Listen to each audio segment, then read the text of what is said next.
Dave Ramsey has helped millions of people get out of debt and build wealth, and you can too. In today's video, we're talking all about baby step 2. And if you missed my other 2 videos where I talk about baby step 1 in depth, and I also have an overview of the 7 baby steps, I definitely encourage you to go ahead and check those out and come back to this video.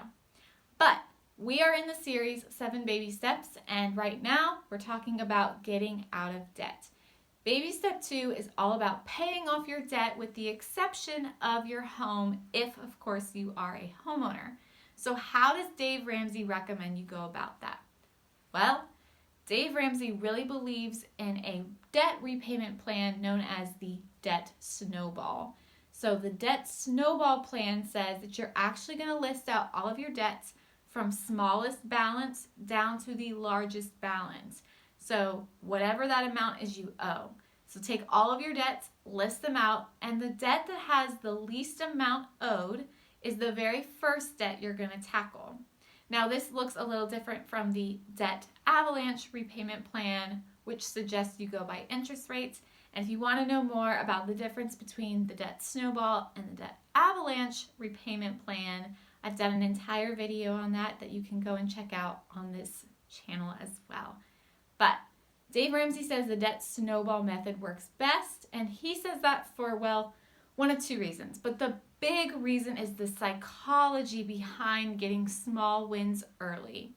If you're tackling a debt that has a very small balance, maybe it's only $400, and you can literally pay off that entire debt in 2 months, that's a win right from the get-go, right? It's a motivator to then keep going because you can automatically cross that debt off your list, which is why he believes in the debt snowball plan over the debt avalanche plan. So when you're listing out your debts, again, you're working from smallest balance owed to the largest balance owed. Here we're listing out every debt we have: car payments, any sort of payday loans, student loans, if we've got credit card debt, every debt we're listing out, again with the exception of our home. Now, when you're tackling your debt, what you're going to do is you're going to put all of your extra income, everything you can squirrel away according to your budget and after your $1,000 emergency fund, you're going to put on that very first debt, on that smallest debt, because you're trying to knock it out quickly. All of the other debts, you're going to put the minimum amount owed just to make sure you can move on to the next month and you don't get any sort of terrible fees or charges or anything like that. So after you've moved on from the first balance and you've paid it off completely, you move to the next balance on your list. And this will help you continue to stay motivated, especially in the beginning as you get these small wins, which means by the time you hit a larger balance, let's say a student loan that's maybe $30,000, you've already built up some momentum. You already know you can do it.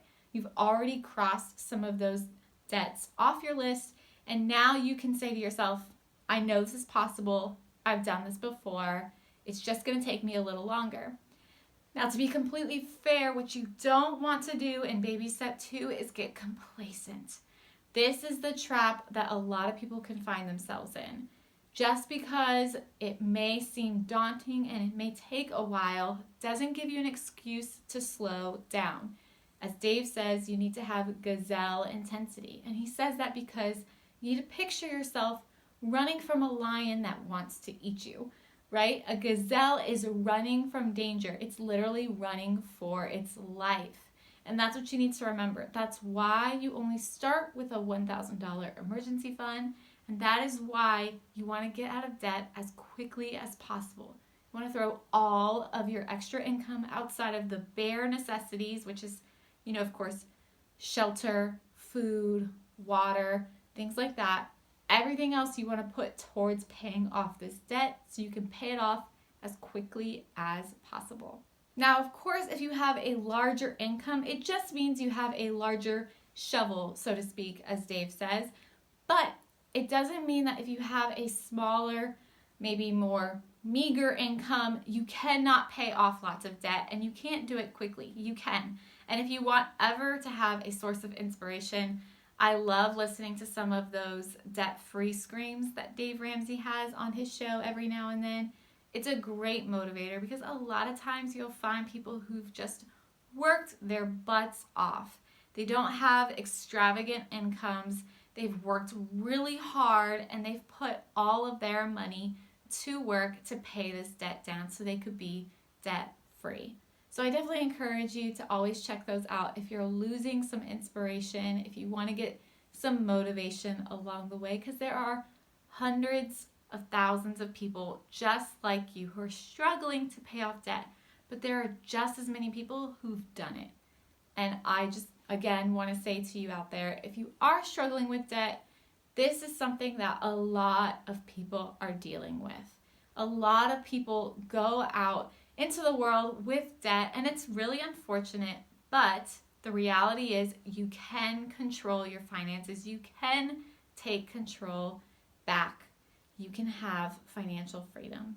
So I hope this video has been helpful. It gave you a better understanding of why Baby Step 2 is designed the way it is. Please give me a like if you enjoyed this at all, and leave me a comment below. How much debt are you trying to pay off? Or if you have successfully paid off debt, how much debt have you paid off so far? Or maybe you've completely finished and you're all the way through and you've got a paid for home. I'd definitely love to hear from you because you're a great inspiration for other folks out there. So thank you so much for watching. I hope you enjoyed it, and I will catch you on the next video.